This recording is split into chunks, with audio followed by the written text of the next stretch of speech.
It starts with the familiar: shopping carts, vendor reviews, even customer support, all to facilitate the sale of illegal narcotics, weapons, or stolen data.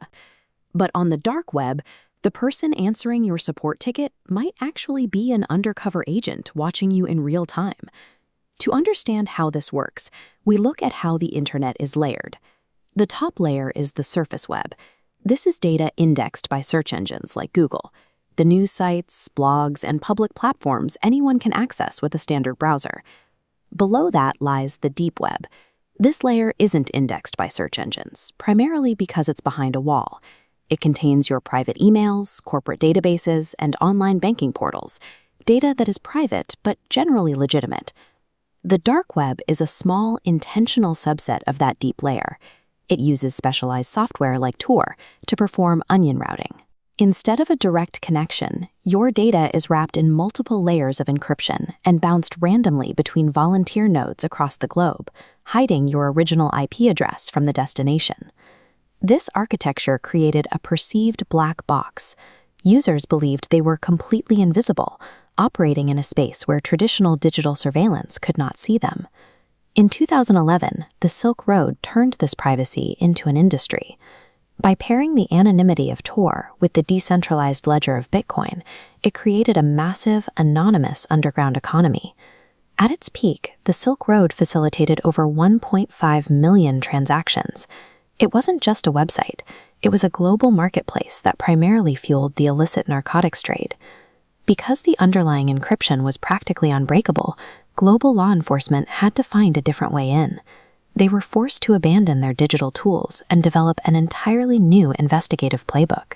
Authorities realized that while they couldn't defeat the math behind Tor, they could target the humans using it. They began looking for the one thing encryption can't hide: human error. They eventually identified the site's administrator, Ross Ulbricht, known online as Dread Pirate Roberts, by tracing early forum job postings back to his real-world email address.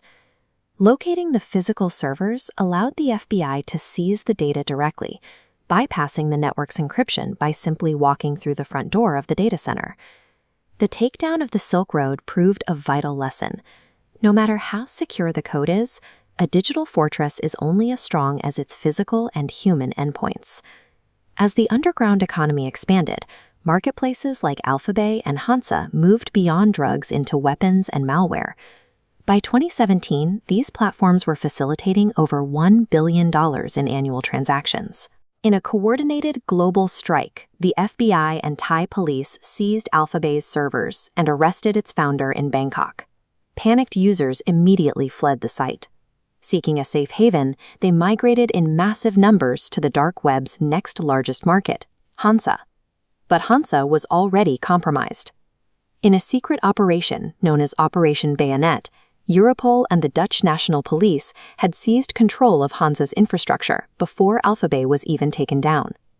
For an entire month, the police operated the site as a honeypot.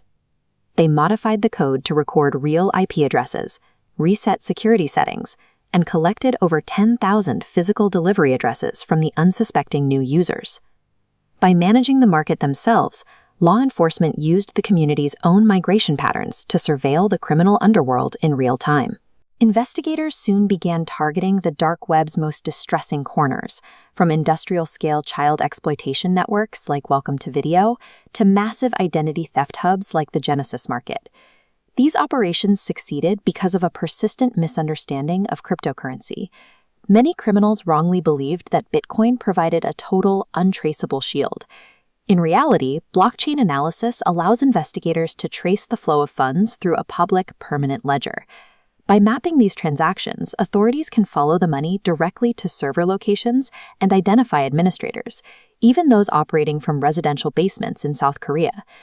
This financial tracing has been scaled into massive operations like Cookie Monster, enabling international coalitions to dismantle criminal infrastructure across dozens of countries simultaneously.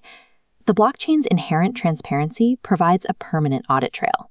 Long after a server is seized, the ledger remains, allowing law enforcement to reconstruct entire criminal networks, one transaction at a time. This persistent pressure has left the modern dark web ecosystem defined by a single emotion: paranoia. Users and vendors are constantly looking over their shoulders, fearing that their market admin is either planning an exit scam to steal their funds or is already an undercover federal agent. It is important to note that the underlying technology, onion routing and encryption, remains mathematically secure. It continues to protect journalists, activists, and whistleblowers around the world. But a criminal empire requires more than encryption to survive. It needs physical hardware, human administrators, and a way to move money. Each of those requirements creates a vulnerability. As long as humans must log in and currency must change hands, absolute anonymity is impossible. Law enforcement doesn't need to break the dark web's code. They only need to wait for the people using it to make a mistake.